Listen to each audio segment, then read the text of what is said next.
ನಟ ದರ್ಶನ್ಗೆ ದಿನೇ ದಿನೇ ಸಂಕಷ್ಟ ಎದುರಾಗ್ತಾನೆ ಬರ್ತಾ ಇರುವಂತದ್ದು ಬಿಕಾಸ್ ಈ ಒಂದು ತನಿಖೆ ಮತ್ತಷ್ಟು ವೇಗವನ್ನ ಪಡೆದುಕೊಳ್ತಾ ಈ ಆರೋಪಗಳೆಲ್ಲವನ್ನು ಕೂಡ ಸಾಬೀತುಪಡಿಸುವಂತ ನಿಟ್ಟಿನಲ್ಲಿ ಪೊಲೀಸರು ಶತ ಪ್ರಯತ್ನ ಪಡ್ತಾ ಇರುವಂತದ್ದು ಗೊತ್ತಾಗ್ತಾ ಇದೆ ಬಿಕಾಸ್ ಈ ಪ್ರಕರಣದಲ್ಲಿ ಆರೋಪಿಗಳಿಗೆ ಶಿಕ್ಷೆ ಆಗಬೇಕು, ಕೊಲೆ ಆದಂತವರ ಫ್ಯಾಮಿಲಿಗೆ ನ್ಯಾಯ ಕೊಡಿಸಲೇಬೇಕು ಅಂತ ಪಣ ತೊಟ್ಟಿದ್ದಾರೆ ಪೊಲೀಸರು. ನಟ ದರ್ಶನ್ಗೆ ದಿನೇ ದಿನೇ ಸಂಕಷ್ಟ ಮತ್ತಷ್ಟು ಜಾಸ್ತಿ ಆಗ್ತಾ ಹೋಗ್ತಾ ಇದೆ.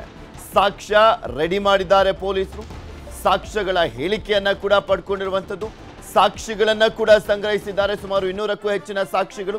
ನ್ಯೂಸ್ 8ನಲ್ಲಿ ಬಗ್ಗೆ ಎಕ್ಸ್ಕ್ಲೂಸಿವ್ ಆದಂತ ಸುದ್ದಿಯನ್ನ ನಿಮ್ಮ ಮುಂದೆ ಇಡ್ತಾ ಹೋಗ್ತಾ ಇದೀವಿ. ದರ್ಶನ್ ಪ್ರಕರಣಕ್ಕೆ ಸಂಬಂಧಪಟ್ಟಂತೆ ಆಲ್ರೆಡಿ ಸಾಕ್ಷ್ಯ ರೆಡಿ ಆಗಿದೆ.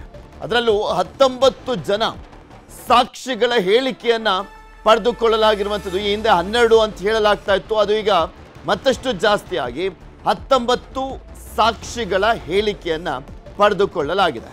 ಕಿಡ್ನಾಪ್ ಟು ಕೊಲೆ, ಶವ ವಿಲೇವಾರಿ, ಯಾರೆಲ್ಲ ಹೇಳಿಕೆಯನ್ನ ಕೊಟ್ಟಿದ್ದಾರೆ, ಹಾಗಾದ್ರೆ ಅವರು ಹೇಳಿರೋದಾದ್ರೂ ಏನು, ಇದೆಲ್ಲದ್ರ ಬಗ್ಗೆ ಇಂಚಿಂಚು ಮಾಹಿತಿಯನ್ನು ನಿಮ್ಮ ಮುಂದೆ ಇಡ್ತಾ ಹೋಗ್ತೀವಿ. ಇಲ್ಲಿ ಈ 0 ಟು ಈ ಒಂದು ಪ್ರಕರಣ ಎಲ್ಲಿಗೆ ಅಂತ್ಯ ಆಯಿತು, ಆ ಕಂಪ್ಲೀಟ್ ಸೈಕಲ್ನಲ್ಲಿ ಸಾಕಷ್ಟು ಸಾಕ್ಷಿಗಳನ್ನ ಕಲೆಕ್ಟ್ ಮಾಡಿರುವಂತ ಪೊಲೀಸರು ಅವರೆಲ್ಲರ ಹೇಳಿಕೆಯನ್ನ ದಾಖಲು ಮಾಡಿಕೊಂಡಿದ್ದಾರೆ. ಪಟ್ಟಣಗೆರೆ ಶೆಡ್ನ ಕ್ರೌರ್ಯದ ಸೀಕ್ರೆಟ್, ಪ್ರತಿ ಹಂತದ ಮಾಹಿತಿಯನ್ನು ಕೂಡ ಸಂಗ್ರಹಿಸಲಾಗಿದೆ. ನ್ಯೂಸ್ 8ನಲ್ಲಿ ಬಿಗ್ ಎಕ್ಸ್ಕ್ಲೂಸಿವ್ ಆದಂತ ಮಾಹಿತಿಯನ್ನು ನಿಮ್ಮ ಮುಂದೆ ಇಡ್ತಾ ಹೋಗ್ತೀವಿ.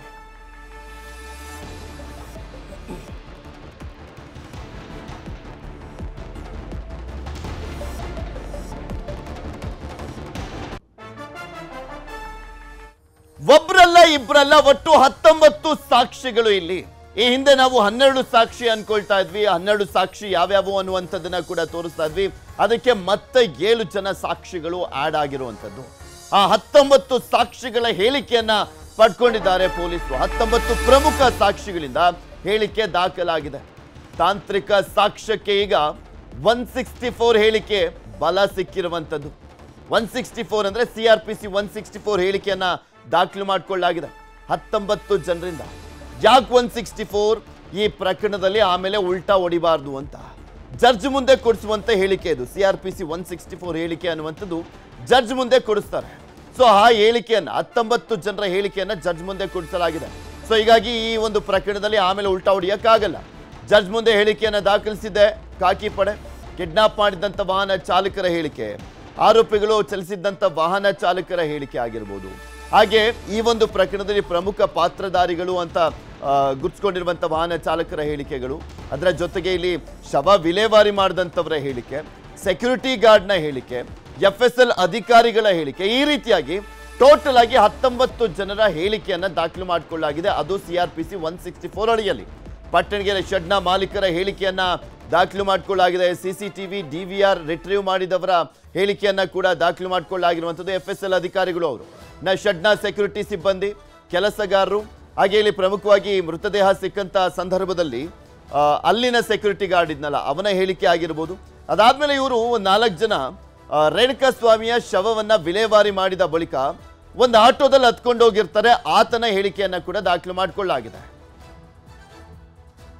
ಮತ್ತೆ ಯಾರ್ಯಾರ ಹೇಳಿಕೆಯನ್ನ ಪಡೆದುಕೊಳ್ಳಲಾಗಿದೆ 164 ಅಡಿಯಲ್ಲಿ ಅನ್ನುವಂಥದ್ದನ್ನ ನೋಡ್ತಾ ಹೋಗೋಣ. ಯಾರ್ಯಾರ ಹೇಳಿಕೆಗಳು ಇಲ್ಲಿ ದಾಖಲಾಗಿದೆ ಅಂತ. ಸಾಕ್ಷಿ ನಂಬರ್ 1 FSL ಅಧಿಕಾರಿ, CCTV DVR ಅನ್ನ ರಿಟ್ರೀವ್ ಮಾಡಿದಂಥವ್ರು ಇವರು, ಅವರ ಹೇಳಿಕೆಯನ್ನ ಕೂಡ ದಾಖಲು ಮಾಡಿಕೊಳ್ಳಲಾಗಿದೆ. ಈ ಒಂದು ಟೆಕ್ನಿಕಲ್ ಎವಿಡೆನ್ಸ್ಗೆ ಇವರ ಹೇಳಿಕೆಗಳು ತುಂಬಾ ಮಹತ್ವವನ್ನ ಪಡೆದುಕೊಳ್ಳುತ್ತೆ. A1 ಪವಿತ್ರ ಮನೆಯ CCTVಯ DVR ಅನ್ನ ಅದರ ರಿಟ್ರೀವ್ ಮಾಡಲಾಗಿತ್ತು ಡೇಟಾವನ್ನ. ಇನ್ನ ಸಾಕ್ಷಿ ನಂಬರ್ 2 FSL ಅಧಿಕಾರಿ ನಂಬರ್ 2 CCTV DVR ಅನ್ನ ರಿಟ್ರೀವ್ ಮಾಡಿದಂಥವ್ರು. ಇವರು ಯಾವ CCTV DVR ಅನ್ನ ರಿಟ್ರೀವ್ ಮಾಡಿದಂಥವ್ರು ಅಂದ್ರೆ ದರ್ಶನ್ ಮನೆಯ CCTVಯ DVR ಅನ್ನ ರಿಟ್ರೀವ್ ಮಾಡಿದಂಥವ್ರು. ಅಂದ್ರೆ 8ರಿಂದ 11ನೇ ತಾರೀಕುವರೆಗೂ ಅವರೆಲ್ಲ ಯಾವಾಗ ಬಂದೋಗಿದ್ರು, ಯಾವ್ದ್ರಲ್ಲಿ ಬಂದಿದ್ರು, ಯಾರೆಲ್ಲ ಅವ್ರ ಮನೇಲಿದ್ರು, ಇದೆಲ್ಲದ್ರ ಬಗ್ಗೆನೂ ಮಾಹಿತಿ ಕಲೆಕ್ಟ್ ಮಾಡಲಾಗಿದೆ. ಸಾಕ್ಷಿ ನಂಬರ್ 3 ಪ್ರದೂಷ್, ಸ್ಕಾರ್ಪಿಯೋ ವಾಹನ ಮಾಲೀಕ ಇವನು. ಈಗ ಆಲ್ರೆಡಿ ಈತ ಜೈಲ್ನಲ್ಲಿ ಇದ್ದಾನೆ, ಪರಪ್ಪನ ಅಗ್ರಹಾರ ಜೈಲ್ನಲ್ಲಿ. ಅದು ದರ್ಶನ್ ಬ್ಯಾರಿಕೇಡ್ನಲ್ಲೇ ಇರುವಂಥದ್ದು ಈ ಪ್ರದೂಷ್ ಅನ್ನೋನು. ಅವನ ಹೇಳಿಕೆಯನ್ನ ಕೂಡ CRPC 164 ಅಡಿಯಲ್ಲಿ ದಾಖಲು ಮಾಡಿಕೊಳ್ಳಲಾಗಿದೆ.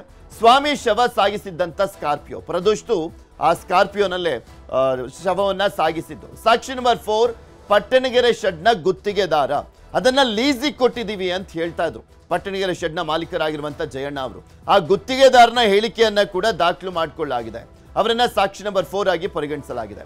ಇನ್ನು ರವಿ ಕಿಡ್ನಾಪ್ ಮಾಡಿದ್ದಂಥ ಕಾರಿನ ಚಾಲಕ, ಅದಾದ್ಮೇಲೆ ಈತನೇ ಡ್ರೈವ್ ಮಾಡಿದ್ದಂಥದ್ದು, ಶವವನ್ನು ವಿಲೇವಾರಿ ಮಾಡುವಂಥ ಸಂದರ್ಭದಲ್ಲಿ. ಸೊ ಹೀಗಾಗಿ ಆ ರವಿಯ ಹೇಳಿಕೆಯನ್ನ ಕೂಡ ದಾಖಲು ಮಾಡಿಕೊಳ್ಳಲಾಗಿದೆ. ಈತ ಸಾಕ್ಷಿ ನಂಬರ್ 5. ಈತ ಈಗ ತುಮಕೂರಿನ ಜೈಲಿನಲ್ಲಿ ಇದ್ದಾನೆ. ಮೊನ್ನೆ ಅಷ್ಟೇ ಬೈದಾಡ್ಕೊಂಡಿದ್ದರ ಬಗ್ಗೆ ನಾವು ತೋರಿಸ್ತಾ ಇದ್ವಿ. ತುಮಕೂರು ಜೈಲಿನಲ್ಲಿರುವಂಥವ್ರು ಈ ರವಿನೇ ಕಾರಣ ನಾವು ಇವತ್ತು ಈ ಪ್ರಕರಣದಲ್ಲಿ ಕೃತ್ಯದಲ್ಲಿ ಭಾಗಿಯಾಗಲಿಕ್ಕೆ ಅಂತ ಬೈದು ಬಿಟ್ಟಿದ್ದಾರೆ ಅವನಿಗೆ.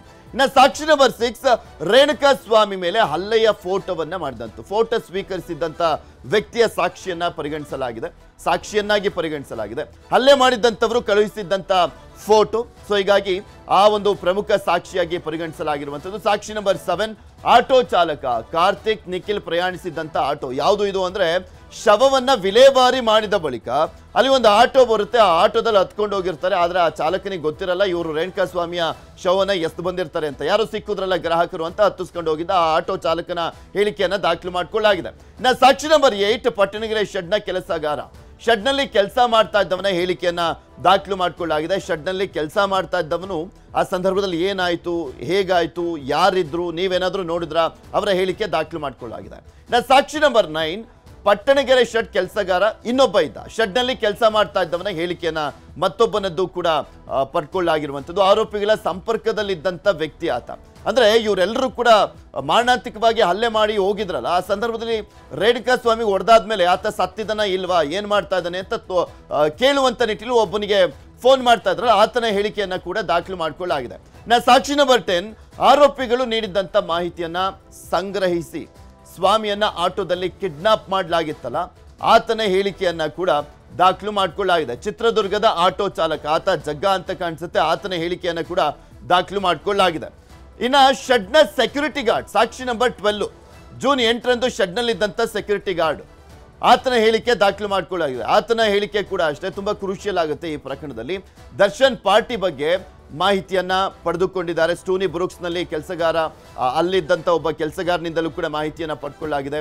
ಇದರಲ್ಲಿ ಚಿಕ್ಕಣ್ಣನ ಏನಾದರೂ ಸಾಕ್ಷಿಯಾಗಿ ಪರಿಗಣಿಸಿದ್ದಾರೆ ಏನೋ ಗೊತ್ತಿಲ್ಲ. ಬಿಕಾಸ್ ಈ ಪ್ರಕರಣದಲ್ಲಿ ಚಿಕ್ಕಣ್ಣ ಕೂಡ ಅವತ್ತು ಸ್ಟೋನಿ ಬ್ರೂಕ್ಸ್ ನಲ್ಲಿ ಇದ್ರು ಇವ್ರ ಜೊತೆ ಪಾರ್ಟಿ ಮಾಡುವಂತ ಸಂದರ್ಭದಲ್ಲಿ ಅಂತ ಹೇಳಲಾಗ್ತಾ ಇರುವಂತ ಕಾರಣಕ್ಕೋಸ್ಕರ ಅವರ ಹೇಳಿಕೆ ಈಗ ಆಲ್ರೆಡಿ ವಿಚಾರಣೆ ಮಾಡಲಾಗಿರುವಂಥದ್ದು. ಆದ್ರೆ ಆ ಸ್ಟೋನಿ ಬ್ರೂಕ್ಸ್ ನಲ್ಲಿ ಕೆಲಸ ಮಾಡ್ತಾ ಇದ್ದಂತ ಇಬ್ಬರ ಹೇಳಿಕೆಯನ್ನ ದಾಖಲು ಮಾಡಿಕೊಳ್ಳಲಾಗಿದೆ. ಬಿಕಾಸ್ ಇವರೆಲ್ಲರೂ ಕೂಡ ಮಾರಣಾಂತಿಕ ಹಲ್ಲೆ ಮಾಡಿದ ಬಳಿಕ ಮತ್ತೊಬ್ಬ ಸ್ಟೋನಿ ಬ್ರೂಕ್ಸ್ ನಲ್ಲಿ ಪಾರ್ಟಿಯನ್ನ ಮಾಡ್ತಾ ಇದ್ರು. ಮತ್ತೆ ಪಾರ್ಟಿಯನ್ನ ಮಾಡ್ತಾ ಇದ್ದಂತ ಹಿನ್ನೆಲೆಯಲ್ಲಿ ಅಲ್ಲಿದ್ದಂಥವರ ಹೆಸರನ್ನ ದಾಖಲು ಮಾಡಿಕೊಳ್ಳಲಾಗಿದೆ.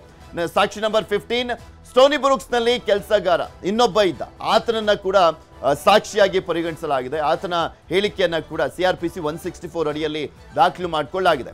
ಇನ್ನು ಸಾಕ್ಷಿ ನಂಬರ್ 16 ಡಿ ಸಿಮ್ ಮಾಲೀಕ, ಅತ್ಯಾಪ್ತನ ಹೆಸರಿನಲ್ಲಿ ಸಿಮ್ ಅನ್ನ ಬಳಸ್ತಾ ಇದ್ರು ದರ್ಶನ್ ಮಾತ್ರ ಅಲ್ಲ, ಆಲ್ಮೋಸ್ಟ್ ತುಂಬಾ ಸೆಲೆಬ್ರಿಟೀಸು ಅವರ ಹೆಸರಲ್ಲಿ ಇಲ್ಲಿ ಸಿಮ್ ಅನ್ನ ಖರೀದಿ ಮಾಡಿರೋದಿಲ್ಲ, ಬೇರೆಯವರ ಹೆಸರಲ್ಲಿ ಸಿಮ್ ಅನ್ನ ಖರೀದಿ ಮಾಡಿರ್ತಾರೆ. ಅದು ಯಾಕೆ ಅಂತ ನೆಕ್ಸ್ಟ್ ಹೇಳ್ತಾ ಹೋಗ್ತೀನಿ ನಿಮ್ಗೆ.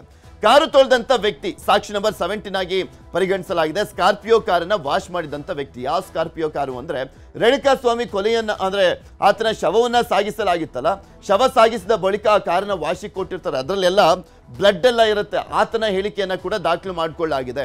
ಬ್ಲಡ್ ಇತ್ತ, ಏನು ಎತ್ತ, ಎಷ್ಟೊತ್ತಿಗೆ ಬಂದ್ರು, ನೀವು ಯಾವಾಗ ಕ್ಲೀನ್ ಮಾಡಿದ್ರಿ, ಅದಾದ್ಮೇಲೆ ಯಾರು ತಗೊಂಡೋದ್ರು ಅನ್ನುವಂಥದ್ರ ಬಗ್ಗೆನೂ ಕೂಡ ಹೇಳಿಕೆ ದಾಖಲು ಮಾಡಿಕೊಳ್ಳಲಾಗಿದೆ. ಕೊನೆಯದಾಗಿ ಸಾಕ್ಷಿ ನಂಬರ್ 19 ಮನೆ ಕೆಲಸದಂತವರು, ಪ್ರಮುಖ ಆರೋಪಿ ಮನೆ ಕೆಲಸದವರ ಹೇಳಿಕೆಯನ್ನ ದಾಖಲು ಮಾಡಿಕೊಳ್ಳಲಾಗಿರುವಂಥದ್ದು. ಅದು ದರ್ಶನ್ ಮನೆಯಲ್ಲಿ ಇದ್ದಂಥ ಕೆಲಸಗಾರರ ಹೇಳಿಕೆಯನ್ನ ದಾಖಲು ಮಾಡಿಕೊಳ್ಳಲಾಗಿದೆ. ಇದೆಲ್ಲದ್ರ ಬಗ್ಗೆನೂ ಕೂಡ ಸಂಪೂರ್ಣವಾದಂಥ ಮಾಹಿತಿಯನ್ನ ನಮ್ಮ ಮುಂದೆ ಇಡ್ತಾ ಹೋಗ್ತಾರೆ, ಇನ್ನಷ್ಟು ಡೀಟೇಲ್ಸ್ ಅನ್ನ ಕೊಡ್ತಾ ಹೋಗ್ತಾರೆ. ನಮ್ಮ ಪ್ರತಿನಿಧಿ ಮಂಜುನಾಥ್ ನಮ್ಮ ಜೊತೆ ನೇರ ಸಂಪರ್ಕದಲ್ಲಿ ಜಾಯಿನ್ ಆಗಿದ್ದಾರೆ. ಮಂಜು, 19 ಸಾಕ್ಷಿಗಳು ಯಾರ್ಯಾರು ಅನ್ನುವಂಥದ್ದನ್ನ ಹೇಳ್ತಾ ಹೋಗ್ತಾ ಇದ್ದೆ ನಾನು. ಆದ್ರೆ ಈ ಸಾಕ್ಷಿಗಳ ಹೇಳಿಕೆ ಇದೆಯಲ್ಲ, ಹಾಗೆ ಟೆಕ್ನಿಕಲ್ ಎವಿಡೆನ್ಸ್ ಕೂಡ ತುಂಬಾ ಇಂಪಾರ್ಟೆಂಟ್ ಆಗುತ್ತೆ. ಆದ್ರೆ ಈ ಸಾಕ್ಷಿಗಳ ಹೇಳಿಕೆ ಈ ಪ್ರಕರಣಕ್ಕೆ ಯಾವ ರೀತಿಯಾಗಿ ಈ ಕೊಲೆ ಆರೋಪಿಗಳನ್ನ ತಪ್ಪು ಮಾಡಿದ್ದಾರೆ ಅನ್ನುವಂಥ ನಿಟ್ಟಿನಲ್ಲಿ, ಅದು ರುಜುವಾತನ್ನ ಮಾಡುವಂತ ನಿಟ್ಟಿನಲ್ಲಿ ಪ್ರಮುಖ ಆಗ್ತಾ ಹೋಗುತ್ತೆ, ಮಹತ್ವ ಅಂತ ಅನ್ಸುತ್ತೆ ಅಂತ. ಖಂಡಿತವಾಗ್ಲೂ ಪೃಥ್ವಿ, ಯಾಕಂದ್ರೆ ರೇಣುಕಾ ಸ್ವಾಮಿ ಕೊಲೆ ಪ್ರಕರಣಕ್ಕೆ ಸಂಬಂಧಪಟ್ಟಂತೆ ಪೊಲೀಸರಿಗಾಗಲೇ 106 ಸಾಕ್ಷ್ಯಗಳನ್ನ ಕಲೆಕ್ಟ್ ಮಾಡಿದ್ದಾರೆ. ಅದರಲ್ಲೂ ಕೂಡ ಅಷ್ಟೇ ಪೊಲೀಸರಿಗೆ ಪ್ರಮುಖವಾದಂತಹ ಸಾಕ್ಷ್ಯಗಳು ಯಾವುದು ಅಂತೇಳಿ ಕನ್ಸಿಡರ್ ಮಾಡಿ ಆ ಒಂದು ಪ್ರಮುಖ ಸಾಕ್ಷ್ಯಗಳನ್ನು ಈಗಾಗಲೇ ನ್ಯಾಯಾಧೀಶರ ಮುಂದೆ 164 ಅಡಿಯಲ್ಲಿ ವಿಡಿಯೋ ಹೇಳಿಕೆಗಳನ್ನು ದಾಖಲು ಮಾಡುವಂತಹ ಒಂದು ಕೆಲಸವನ್ನು ಕೂಡ ಈಗಾಗಲೇ ಪೊಲೀಸರು ಮಾಡಿರುವಂತದ್ದು. ಅದು ಕೂಡ ಅಷ್ಟೇ ರೇಣುಕಾ ಸ್ವಾಮಿ ಕೊಲೆ ಪ್ರಕರಣದಲ್ಲಿ ಇದುವರೆಗೂ 19 ಜನರ ಒಂದು ಸ್ಟೇಟ್ಮೆಂಟ್ ಗಳನ್ನ ಪೊಲೀಸರು ನ್ಯಾಯಾಧೀಶರ ಮುಂದೆ ಕೊಡಿಸಿದ್ದಾರೆ. ಈ 19 ಜನರು ಕೂಡ ಅಷ್ಟೇ ರೇಣುಕಾ ಸ್ವಾಮಿ ಕೊಲೆ ಪ್ರಕರಣದ ಪ್ರಮುಖವಾದಂತಹ ಸಾಕ್ಷಿಗಳು ಅನ್ನುವಂಥದ್ದನ್ನ ಪೊಲೀಸರಿಗಾಗಲೇ ಕನ್ಸಿಡರ್ ಮಾಡ್ಕೊಂಡಿರುವಂತದ್ದು. ಅದರಲ್ಲಿ ನಟ ದರ್ಶನ್ ಆಗಿರ್ಬೋದು, ಪವಿತ್ರ ಗೌಡ ಅವರ ಮನೆಯವರ CCTVಯ ಒಂದು DVR ಅನ್ನು ರಿಟ್ರೀವ್ ಮಾಡಿದಂತ ಅಧಿಕಾರಿಗಳಾಗಿರ್ಬೋದು, ಶವವನ್ನ ಸಾಗಿಸಿದಂತಹ ಸ್ಕಾರ್ಪಿಯೋ ಕಾರ್ನ ಮಾಲೀಕ ಆಗಿರ್ಬೋದು, ಜೊತೆಗೆ ಒಂದಷ್ಟು ಜನ ಆಟೋ ಚಾಲಕರ ಒಂದು ಹೇಳಿಕೆಗಳು, ಜೊತೆಗೆ ಸ್ಟೋನಿ ಬ್ರೂಕ್ಸ್ ರೆಸ್ಟೋರೆಂಟ್ ನಲ್ಲಿ ಕೆಲಸ ಮಾಡ್ತಿದ್ದಂತ ಸಿಬ್ಬಂದಿ ಮತ್ತು ಆ ಒಂದು ಶೆಡ್ ಏನಿದೆ ಆ ಒಂದು ಶೆಡ್ನ ಗುತ್ತಿಗೆದಾರ ಮತ್ತು ಪ್ರಮುಖ ಆರೋಪಿಯ ಮನೆಗಳಲ್ಲಿ ಕೆಲಸ ಮಾಡ್ತಿದ್ದಂತ ಮನೆ ಕೆಲಸದವರು, ಹೀಗೆ ಸುಮಾರು 19 ಜನರನ್ನ ಪ್ರಮುಖವಾದಂತ ಸಾಕ್ಷಿಗಳು ಅಂತ ಹೇಳ್ಬಿಟ್ಟು ಈಗಾಗಲೇ ಪೊಲೀಸರು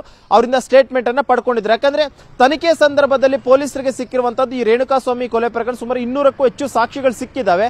ಆದ್ರೆ ಇಲ್ಲಿ ಯಾವುದೇ ಸಾಕ್ಷ್ಯಗಳ ಆಧಾರದ ಮೇಲೆ ಆರೋಪಿಗಳಿಗೆ ಶಿಕ್ಷೆ ಆಗಬಹುದು ಅನ್ನುವಂಥದ್ದು ತನಿಖೆ ಮಾಡಿದಂತ ಸಂದರ್ಭದಲ್ಲಿ ತನಿಖಾಧಿಕಾರಿಗೆ ಗೊತ್ತಾಗುತ್ತೆ.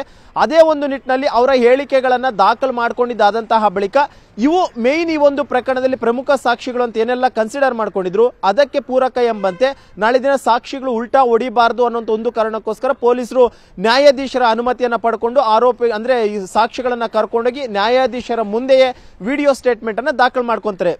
ಈ ವಿಡಿಯೋ ಸ್ಟೇಟ್ಮೆಂಟ್ ಅನ್ನುವಂತಹದ್ದು ತುಂಬಾ ಅಂದ್ರೆ ತುಂಬಾ ಇಂಪಾರ್ಟೆಂಟ್ ಆಗುತ್ತೆ. ಯಾಕಂದ್ರೆ ನಾಳೆ ದಿನ ಆರೋಪಿಗಳ ಪರವಾಗಿ ಕೂಡ ಅಷ್ಟೇ ವಕೀಲರು ವಾದವನ್ನ ಮಂಡನೆ ಮಾಡ್ತಾರೆ, ಈ ಕಡೆ ಸರ್ಕಾರದ ಪರವಾಗಿ ಕೂಡ ಅಷ್ಟೇ ವಾದವನ್ನ ಮಂಡನೆ ಮಾಡ್ತಾರೆ. ಆ ಒಂದು ವಾದ ಮತ್ತು ಪ್ರತಿವಾದ ಆಗ್ತಿದ್ದಂತಹ ಸಂದರ್ಭದಲ್ಲಿ ಆರೋಪಿಗಳ ವಿರುದ್ಧವಾಗಿ ಯಾವೆಲ್ಲ ರೀತಿಯಂತ ಪ್ರಮುಖವಾದಂತಹ ಸಾಕ್ಷ್ಯಗಳನ್ನ ಕಲೆಕ್ಟ್ ಮಾಡಿದೀವಿ ಅನ್ನುವಂಥದ್ದನ್ನ ಸರ್ಕಾರಿ ಪರ ವಕೀಲರು ವಾದವನ್ನ ಮಂಡನೆ ಮಾಡ್ತಾರೆ. ಜೊತೆಗೆ ಎಷ್ಟು ಇಂಪಾರ್ಟೆಂಟ್ ಆಗಿರುತ್ತೆ ಆ ಒಂದು ಸಾಕ್ಷ್ಯ ಅನ್ನುವಂಥದ್ದು. ಯಾಕಂದ್ರೆ ಆರೋಪಿಗಳು ಈ ಒಂದು ತಪ್ಪು ಮಾಡಿದಂತ ಸಂದರ್ಭದಲ್ಲಾಗಿರ್ಬೋದು, ಇಂತಹ ಒಂದು ಕೃತ್ಯಗಳನ್ನ ಮಾಡಿದಂತ ಸಂದರ್ಭದಲ್ಲಾಗಿರ್ಬೋದು, ಅದಕ್ಕೆ ಪೂರಕವಾದಂತಹ ಎವಿಡೆನ್ಸಸ್ ಅನ್ನ ತನಿಖಾಧಿಕಾರಿಗಳು ಕಲೆಕ್ಟ್ ಮಾಡಿರ್ತಾರೆ. ಈಗ ತನಿಖಾಧಿಕಾರಿಗಳು ಕಲೆಕ್ಟ್ ಮಾಡಿರುವಂತಹ ಎವಿಡೆನ್ಸ್ ಆರೋಪಿಗಳ ವಿರುದ್ಧವಾಗಿ ಎಷ್ಟು ಸ್ಟ್ರಾಂಗ್ ಆಗಿರುತ್ತೆ ಅನ್ನುವಂಥದ್ದು ಈ ಒಂದು ಸಾಕ್ಷ್ಯಗಳು ಅತಿ ಮುಖ್ಯವಾಗಿರುತ್ತೆ. ಅದೇ ಒಂದು ಕಾರಣಕ್ಕೋಸ್ಕರ ಪೊಲೀಸರು ಈ ಒಂದು ಪ್ರಕರಣದಲ್ಲಿ ಕಿಡ್ನಾಪ್ ಆದಂತಹ ಚಿತ್ರದುರ್ಗದಿಂದ ಹಿಡಿದು ಇದು RR ನಗರದ ಪಟ್ಟಣಗೆರೆ ಶೆಡ್ ಏನಿದೆ ಅಲ್ಲಿಂದ ಹಿಡಿದು ರೇಣುಕಾಸ್ವಾಮಿಯನ್ನ ಬಿಸಾಡಿದ್ದಂತಹ ಮೋರಿವರೆಗೂ ಕೂಡ ಅಷ್ಟೇ ಹಲವು ಸಾಕ್ಷ್ಯಾಧಾರಗಳನ್ನು ಸಂಗ್ರಹ ಮಾಡಿದರೆ ಆ ಸಂಗ್ರಹ ಮಾಡಿದಂತಹ ಸಾಕ್ಷ್ಯಗಳಲ್ಲಿ 19 ಕೂಡ ಅಷ್ಟೇ ಅತಿ ಮುಖ್ಯವಾದಂತಹ ಸಾಕ್ಷಿಗಳು ಅಂತ ಕನ್ಸಿಡರ್ ಮಾಡಿಕೊಂಡು ಇವರನ್ನ ನ್ಯಾಯಾಧೀಶರ ಮುಂದೆ ವಿಡಿಯೋ ಸ್ಟೇಟ್ಮೆಂಟ್ ಅನ್ನು ದಾಖಲು ಮಾಡ್ಕೊಳ್ತಿರುವಂತದ್ದು. ಎಲ್ಲೋ ಒಂದು ಕಡೆ ರೇಣುಕಾಸ್ವಾಮಿ ಕೊಲೆ ಪ್ರಕರಣದ ಏನು 17 ಜನ ಆರೋಪಿಗಳು ಬಂಧನ ಆಗಿದ್ದಾರೆ, 17 ಜನ ಆರೋಪಿಗಳಿಗೂ ಕೂಡ ಅಷ್ಟೇ ಈ 19 ಸಾಕ್ಷ್ಯಗಳು ಮುಂದಿನ ದಿನಗಳಲ್ಲಿ ಕಂಟಕ ತರುವಂತಹದ್ರಲ್ಲಿ ಎರಡು ಮಾತಿಲ್ಲ ಅಂತಾನೆ ಹೇಳ್ಬೋದು.